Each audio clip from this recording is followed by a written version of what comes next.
afternoon, everybody, and welcome back to the Daily Digest. I am Ashley Levesque. Happy you're here on this Thursday afternoon. We are going to jump right into it because we've got a lot to cover today. So first, last night, just before 7:30 p.m., police were called to the scene of a shooting at St. Charles Place apartment complex on West 18th Street. One victim was taken to a hospital where they later died, and Lake Charles police are now investigating it as a homicide. Detectives are working to determine what exactly led to the shooting, and they're trying to identify anyone responsible. They did note that initial information had investigators believing that this was an isolated event. So while details are limited at this time, as we receive them, we will notify y'all.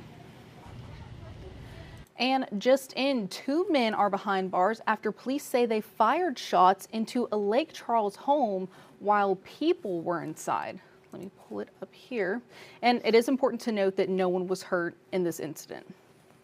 LCPD spokesperson said that 20-year-old Christopher Jack Jr. fired multiple rounds into a home on Eleanor Street near Legion Street back on March 8th. And 19-year-old Elijah Williams allegedly helped him commit the crime. They both fled the scene after the shooting, according to Lieutenant Russell.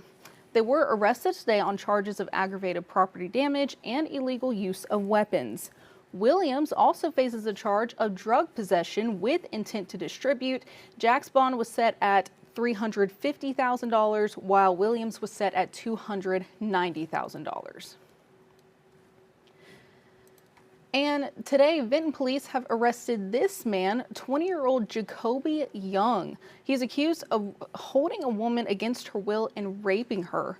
The victim reported the assault back on Monday, and authorities say that she had injuries that were consistent with strangulation. After further investigation, detectives say the suspect also had threatened her with a gun, and he had previously been stalking her.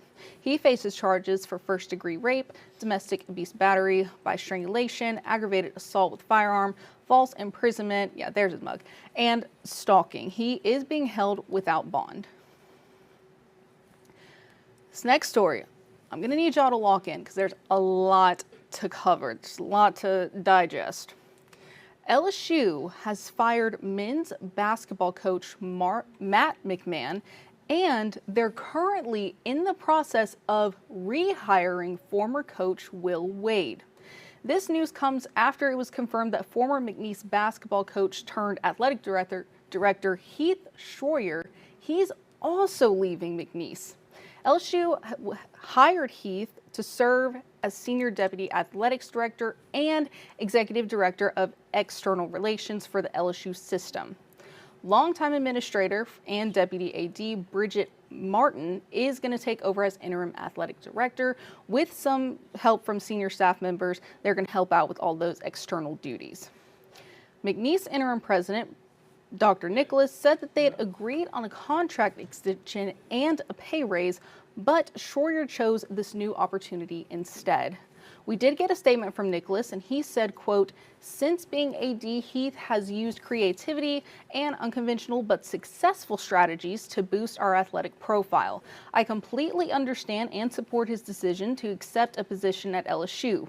It is the state's flagship institution and will give him a chance to show his abilities on a larger stage," end quote. Schroyer is going to be at McNeese until April 10th, and that is when Martin will assume the interim role. And our 7 Sports team has a deeper breakdown on this, and that'll be at 6. And we're going to stay on campus with this one. The search begins for a permanent president for McNeese. The university's presidential search committee approved of a timeline and advertisement this morning for the search. Now remember, former President Wade Roos went to LSU last year, and since then, Dr. Nicholas has been holding it down for the Pokes. Once the advertisement for the position is published, the committee will screen candidates, and then they'll begin the selection process for interviews. The recommendation of at least 2 finalists will be given to the University of Louisiana System Board. All right, know that was a lot, but those are all of your headlines for this Thursday. Thank you so much for joining. I'll be right back here tomorrow at 4:30, so I will see y'all tomorrow.